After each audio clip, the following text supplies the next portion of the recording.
Democratic Congressman Krishnamoorthi. Congressman, great to have you. Thanks so much for being here with us. Let's start first with this funding situation. Government funding, always a delicate dance there on Capitol Hill. How do you see the state of play for this particular round? Well, I think every year we come down to this showdown in September where the Republicans start off with these poison pill riders on their suggestion for government funding. It turns out that not even their own caucus usually is in favor of their leadership's proposals.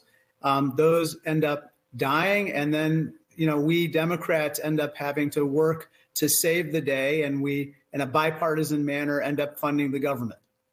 Do you think at this point it's most likely that this ends with another continuing resolution that's essentially a stopgap measure?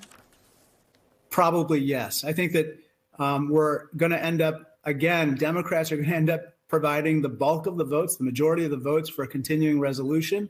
I hope that we can do this at least in an orderly fashion as quickly as possible, because we can't have a government shutdown. It hurts too many Americans who have nothing to do with these partisan fights here that the Republicans have launched.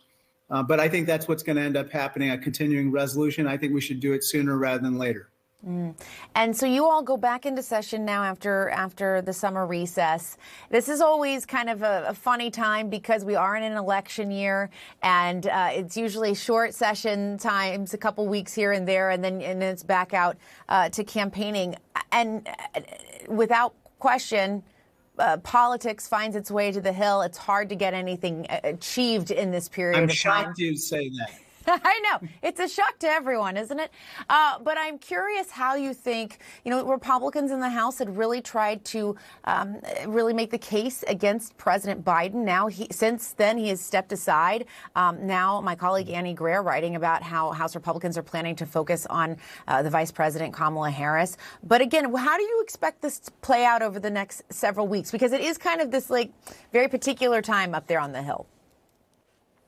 Yeah, I think that they're going to launch different investigations into Kamala Harris, into Tim Walz. I think they're not going to go anywhere. I think they're going to be like the impeachment inquiry on the Oversight Committee, which has become a wild goose chase that has basically died at this point. And I think, again, it goes back to this issue of what do the American people want? They want us to focus on their problems. They want us to focus on their kitchen table discussions about how do they educate their kids? How do they access high quality health care? How do they get a job that allows them to stay or enter the middle class? The less that the Republicans focus on those topics, the more out of touch they are with the priorities of the American people. And so now the attention turns to Democrats, I know, would love to flip the House in November. Republicans, of course, would certainly like to hang on to it. What do you think now that we've had the vice president at the top of the ticket for a little bit now, and we're getting into this last stretch of campaigning? How do you see that affecting Democrats' chances of taking the House in November?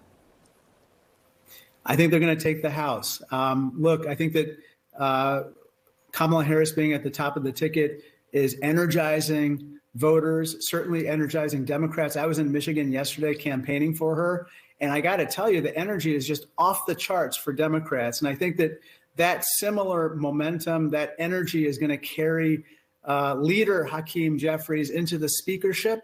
And I can't wait to see that, because finally we'll have a House that does the people's business instead of partisan business, which is what's happening right now. And of course, a lot of eyes on this debate that's coming up in a couple of days.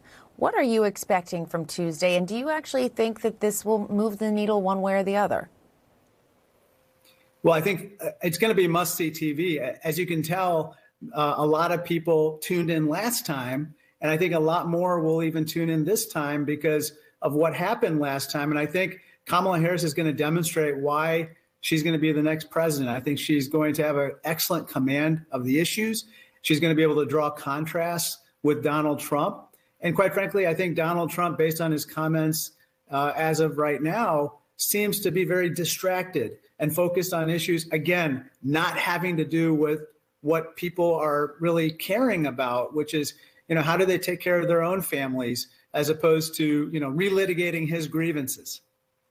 All right, Congressman Raja Krishnamoorthi, thank you so much. We appreciate your time. Thank you, Jessica.